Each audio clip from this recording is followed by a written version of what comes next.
Vamos lá então, agora a gente vai estudar um pouquinho o céu. Só que antes eu vou te dar algumas dicas. Vai até o nosso site e baixe o Guia de Reconhecimento do Céu, a apostila Delta. Nesse guia você vai encontrar mapas das 88 constelações reconhecidas pela União Astronômica Internacional. Associado a cada mapa também eu coloquei tabelinhas das estrelas principais, tá bacana você saber, tá, para as competições olímpicas de astronomia e também os principais objetos de fundo.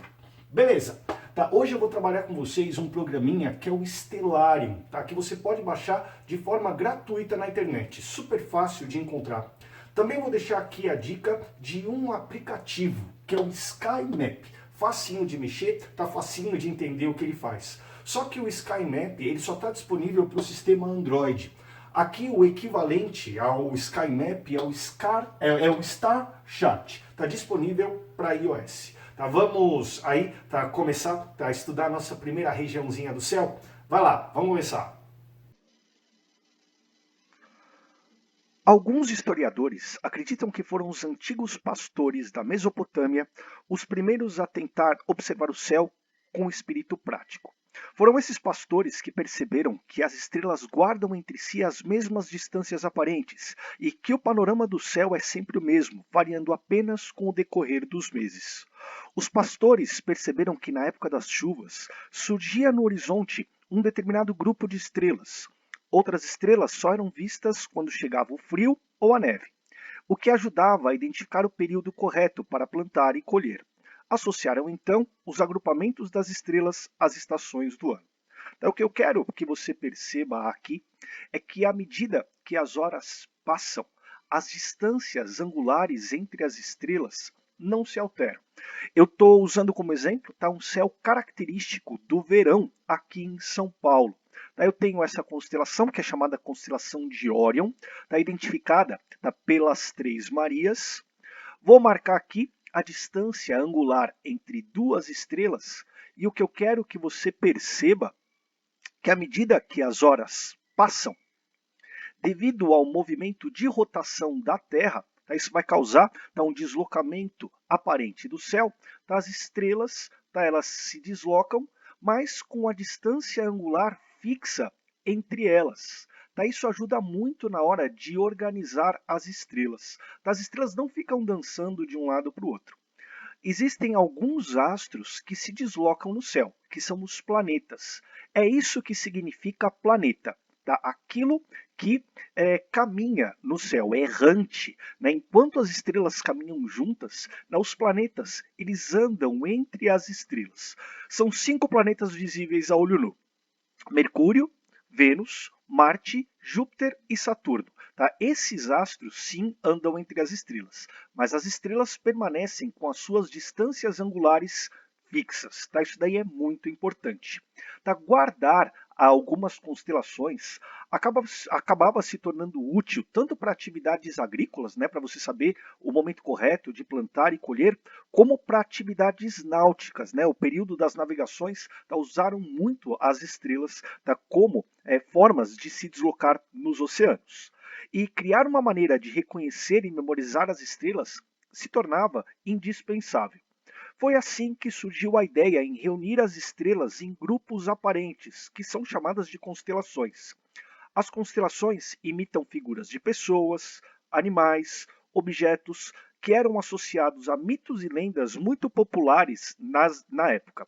Tem algumas constelações que foram criadas no período das navegações que estão associados a instrumentos de navegação. Claudius Ptolomeu, Johannes Bayer, Tycho Brahe, Hevelius e Lacaille foram alguns dos astrônomos que dedicaram parte da vida a essa arte de organizar o céu. Uma constelação nada mais é do que um agrupamento aparente de estrelas. Ele é um lote no céu, que eu vou te mostrar agora com essas linhas vermelhas, que se encaixam perfeitamente como se fosse um grande quebra-cabeças. Não existe espaço para você colocar uma nova constelação no céu. A União Astronômica Internacional já adotou como sendo 88 as constelações existentes do céu, sem nenhum tipo de espacinho entre elas. Aqui vou colocar o nome de algumas constelações, das constelações dessa região. Aqui Órion, Touro, Gêmeos, Cão Maior. Todas as estrelas que estiverem dentro desse lote pertencem à constelação do Cão Maior. Todas as estrelas que estão dentro desse lote pertencem à constelação de Órion. Aqui pertencem à constelação de Touro, e assim sucessivamente. Não confundir constelação com asterismo. O asterismo é só uma linha imaginária que você pode criar para facilitar a memorização das estrelas principais dentro daquela constelação. Essas linhas azuis não são padronizadas. Inclusive, eu quero que você compare o alinhamento desses asterismos, essas linhas azuis que eu estou mostrando aqui pelo Stellarium, com a que aparece no Guia de Reconhecimento do Céu, está disponível lá no nosso site, com a que aparece nos aplicativos, seja o SkyMap como o Star Chart. Você pode mudar sem problema essas linhas, ligando-as com um jeito que para você seja mais confortável. Então, as linhas azuis são chamadas de asterismos, e o que está aqui, em vermelho, são as constelações. A constelação é um lote no céu. Aqui nós temos uma das constelações mais simbólicas do Brasil, que é a constelação do Cruzeiro do Sul. Característica por esse braço maior, ou madeiro maior, e aqui o madeiro menor. Também quero destacar esse pontinho que fica do lado direito, que é a estrela intrometida. Professor, mas aí a intrometida não está do lado errado, A intrometida ela não deveria ficar do lado esquerdo? Pois é, esse erro é muito comum, principalmente devido à influência da bandeira do Brasil. Lembrando que a bandeira do Brasil ela representa o céu do dia 15 de novembro de 1889, às 8 horas da manhã, que está associado à proclamação da República. E na nossa bandeira, o céu ele aparece refletido na Baía de Guanabara.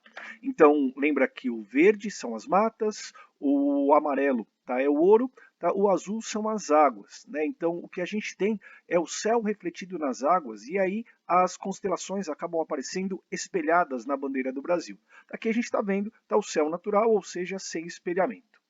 A estrela da parte mais baixa do Cruzeiro do Sul é o pé da cruz, chamada de Acrux.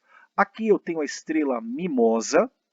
Eu tenho no ponto mais alto a estrela Rubídia, também conhecida como Gacrux. Aí do lado direito a estrela Pálida. Fechando aqui do lado direito também, fechando essa ordem, é a estrela Intrometida. Esses daqui são nomes de cada uma das estrelas, mas tem uma outra regra de nomenclatura, que é a nomenclatura de Bayer, em que a gente organiza o brilho das estrelas usando a sequência do alfabeto grego. Então a estrela mais brilhante de uma constelação é a Alfa.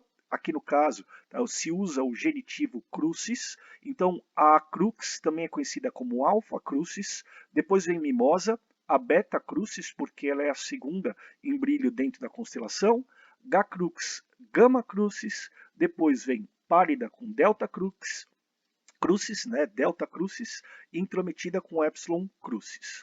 Do lado esquerdo do Cruzeiro do Sul, eu tenho essas duas estrelas bem brilhantes, que é Alpha Centauri e Beta Centauri, porque é a estrela mais brilhante da constelação de Centauri, essa que eu estou te mostrando, e a segunda em ordem de brilho é essa daqui.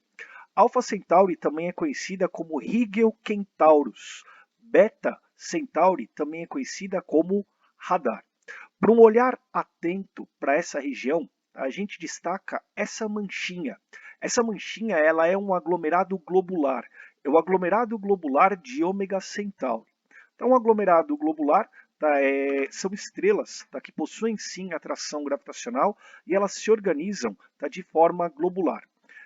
O que a gente percebe aqui é uma predominância de estrelas vermelhas. Isso é característico de estrelas frias. A gente pode comparar esse tipo de aglomerado, que é o aglomerado globular, com outro que aparece também nessa cena, pertinho de Mimosa. Lugar bem interessante para apontar com o telescópio, que é um aglomerado aberto, que é o aglomerado aberto da caixinha de joias. Pode ver que ela possui menos estrelas do que um aglomerado globular, da ordem de centenas a dezenas de estrelas. estrelas azuis, tá? A grande maioria de estrelas azuis, tá? São estrelas mais jovens e mais quentes.